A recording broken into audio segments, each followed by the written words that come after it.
Saints biased comment. Two last 10-minute penalties on the cast line, and a cast player managed to injure themselves committing the foul. It needs stamping out. Yeah. So I think the consensus is the red card was totally justified then. It seems to be the consensus. When I first saw it live, I wasn't sure if there was head contact, and I always sort of think if there's not head contact, it's maybe a yellow, not a red. But this one was definitely late. To me, there wasn't a proper attempt to tackle. He was certainly reckless about the outcome, and it's arguable that there was head contact as well when you look at it. But there was certainly an impact on that player in sort of whiplashing motion type thing. Anyway, at least on Evalds, it was a bad tackle. Beretta Faraimo would be proud of it, wouldn't he?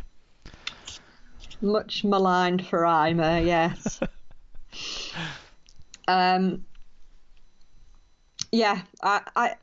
The thing that I thought would have finished it nicely was had Eden been running towards the cast fans. We might have, even got a bit more of Rob on the telly. It's not like he didn't appear often enough. I would pick up back on the James Bentley comments. I'm not necessarily sure if he should have been sent off, but I do feel like he probably should have been sin-binned a bit earlier.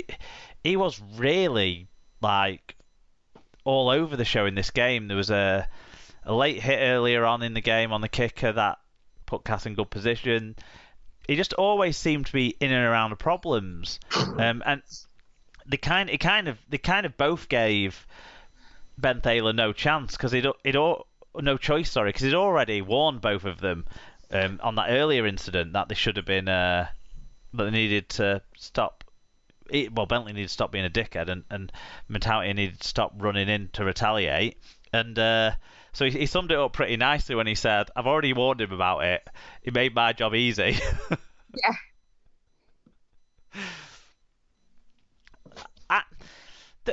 I'm not down with bashing the ref in this game. There were a lot of penalties, yes, but I can't remember many that I thought were unjustified. And there were a lot of errors, and some of them could have, in the past, there were, I know you missed the start of the game. In the first 20 minutes or so, there was quite a few of those ones where, in the past, it probably would have been giving us a penalty because they'll say that the player at marker or something knocked the ball out or what have you. But consistently this year and last year, the interpretation has been you as the ball carrier are responsible for finding some space. Yeah. And to me, they were all more of that ilk, and they're just consistent with what we've seen. Whether or not I'd have liked them to have gone the other way because they seem to favour St Helens is a different matter. Yeah.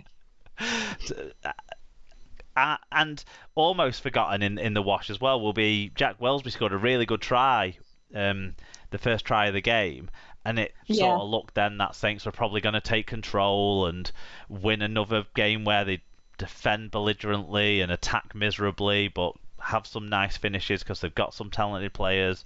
But it wasn't to be like that, was it? It was pretty exciting climax, though, don't you think?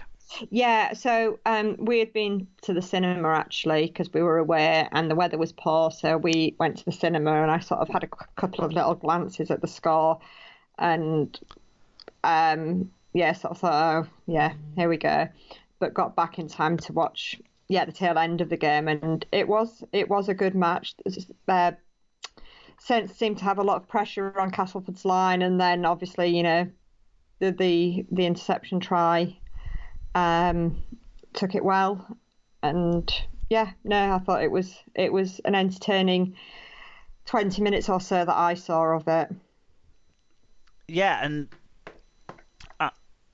I've not watched it back to see if there was any close-ups that suggested Walmsley didn't tap it on his try, but he seemed to be the driving force behind kind of getting Saints back up and running. And actually, Saints did look threatening, didn't they?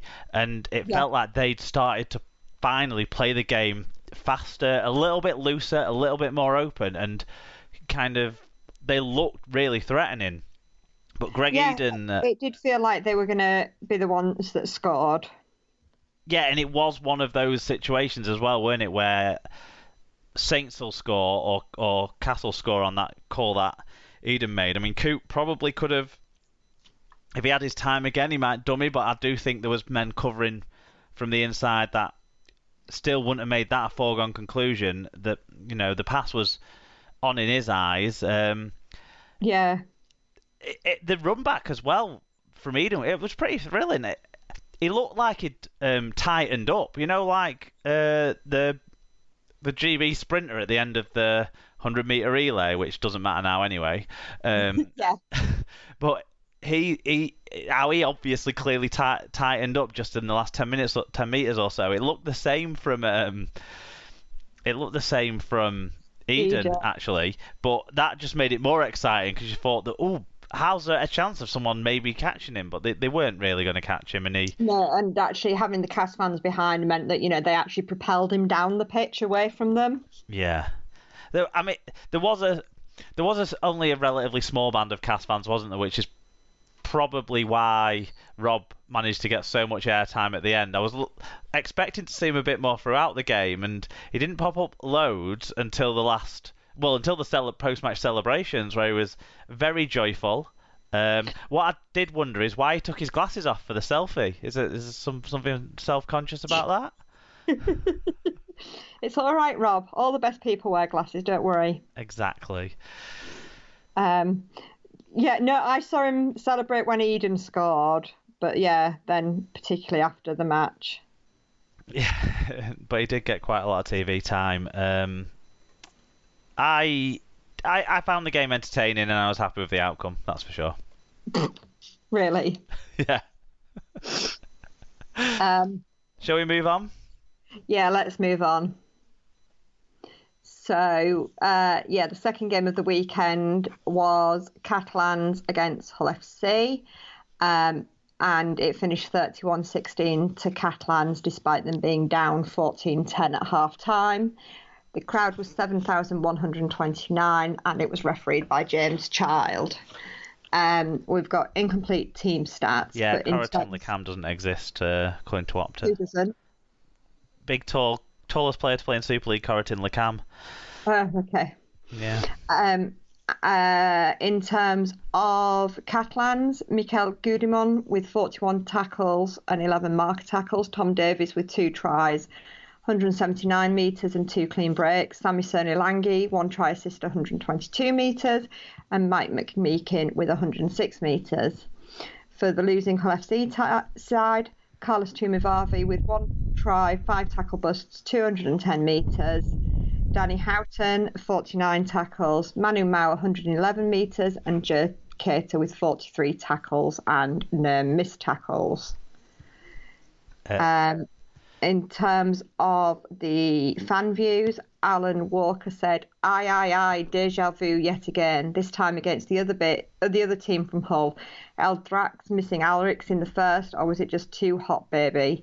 Drinks, a real must, and one of Steve's top half-time team talks. Foods try was put down so hard I felt it down south at Camp Nou, but basically it was 2 tired teams dying in the heat and Hull couldn't stand it. I need to pep up the drinks a bit with top Catalan red, Priora for me. Tom Andrews said, what's the excuse this week? Jet lag, COVID, resting players for their grand final. A loss next week and the bed sheets will be out for Palpatine Hodgie. Well, I don't know if it's an excuse or not, Sarah, but you've got 2 players who were in your 17 for this match that I'd never heard of, whereas Catalans had... We had 1 player in the team that in the 17. Oh no! Sorry, not in the 17. In the 21 that I'd never heard of. So yeah. Well, there you go. Whereas Catalan had pretty much everyone back other than Ben Garcia, but they were missing Alrix da Costa as well. But yeah, so that maybe explains it a little bit, does it? I think so. We had at least 7 players either suffering from COVID or having to isolate. So actually, justify by the letter of the law, we could have cancelled the match, but we were keen to play it still. So I guess, credit the team for that. And to be honest, when I saw the squad, the team, I was quite fearful for what it was going to be, what the final score was going to be. And, Catalan only pulled away right at the end. I think it says a great deal about the fact that we were 16-all for quite a long time, and they felt the need to kick a drop goal at that point. That was a clutch drop goal, though. It was under a lot of pressure. I thought it was a good drop goal, that one. Yeah, it was. But I think, if you're taking a drop goal at 16 apiece, you're taking it because you are slightly concerned. Oh, yeah, for sure. Yeah, I mean, Carlos's try was an interception. He had three men outside him, so it was quite fortunate that he picked it out, actually. Do you know what else I thought was fortunate about that one? What's that? If the refs had just spotted the ridiculous forward pass by Davies on the other side of the pitch, Yeah, then that would never have happened, would it? no. And then did you see Farema's try there was the little offload from Brown to Lane, who hit the hurl and then sort of sent a floaty pass over to Farema on the wing, who scored. Yeah. So there was some nice moments. It just wasn't to be, unfortunately. No, you were ahead at half-time. That was definitely a surprise. It feels like this has become, like Alan has said about deja vu again and again, sort of thing. It's kind of become Catalan style at the moment, getting behind. So they'll probably need to address that down the way. But they finished strong, didn't they? After that drop goal, they scored two more tries. Yeah, although I do question the first of those two, the one where Swift knock-on one. Yeah, because I think there was definitely a swinging arm from their player that connected with Swift when he was going for the ball. Obviously, we don't have the benefit of video ref or anything else Didn't nowadays. have the benefit of particularly clear pictures either on the video. No, exactly. So it was one of those, that would be interesting to see from a different angle. Yeah, not on a 2004 camera phone as well.